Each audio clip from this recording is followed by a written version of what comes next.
उत्तर प्रदेश के प्रतापगढ़ जिले के एक छोटी सी गांव की ये सच्ची कहानी है।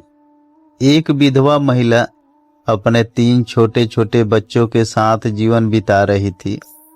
उसके पति का देहांत हो चुका था और वो बेहद गरीब और लाचार थी। महिला मेहनत मजदूरी करके किसी तरह अपने बच्चों को पाल रही थी। 3 बच्चों में सबसे बड़ी बेटी काजल थी और उसके 2 छोटे छोटे रामू और श्यामू थे। समय के साथ काजल बड़ी होने लगी और अपने सुंदरता के लिए जानी जाने लगी। जब वो 20 साल की हुई तो उसकी मां ने उसकी शादी प्रयागराज के एक छोटे से गांव के राकेश नाम युवक से तय कर दी। राकेश मुंबई में एक प्राइवेट कंपनी में काम करता था और 40,000 रुपये महीना कमाता था।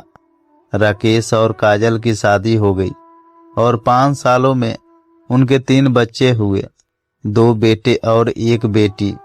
हालांकि उनकी छोटी बेटी गूंगी थी और बोल नहीं पाती थी। शुरुआत में सब कुछ ठीक चल रहा था, लेकिन समय के साथ काजल का व्यवहार बदलने लगा। उसकी दोस्ती राज नाम के एक लड़के से हो गई और वो चोरी छिपे उससे बातें करने लगी। धीरे धीरे ये दोस्ती अवैध संबंधों में बदल गई। जब राकेश काम से मुंबई में होता तो काजल राज को घर बुलाती और दोनों साथ समय बिताते।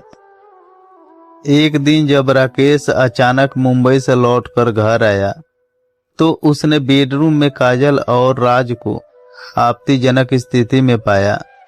यह देखकर वो हैरान रह गया। हालांकि अपने बच्चों की खातिर उसने काजल को घर से बाहर नहीं निकाला और उसे समझाकर घर में रहने दिया, लेकिन काजल ने अपनी हरकतें नहीं छोड़ी। एक दिन वो राज के साथ घर से भागकर दिल्ली चली गई।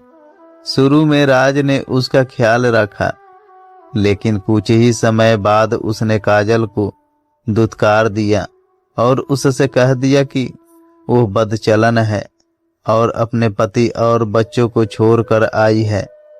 ये सब सुनकर काजल टूट गई। आज काजल की हालत बहुत खराब है। वो दर दर की ठोकरें खा रही है और पागल जैसी बातें करती है।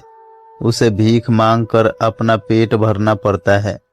उसकी बदचलनी ने न केवल उसकी जिंदगी बर्बाद कर दी, बल्कि उसके बच्चों को भी माँ के बिना कर दिया। दोस्तों, अगर आप भी ऐसा कहानी सुनना पसंद करते हैं तो मेरे वीडियो को लाइक करके चैनल को सब्सक्राइब कर लीजिए।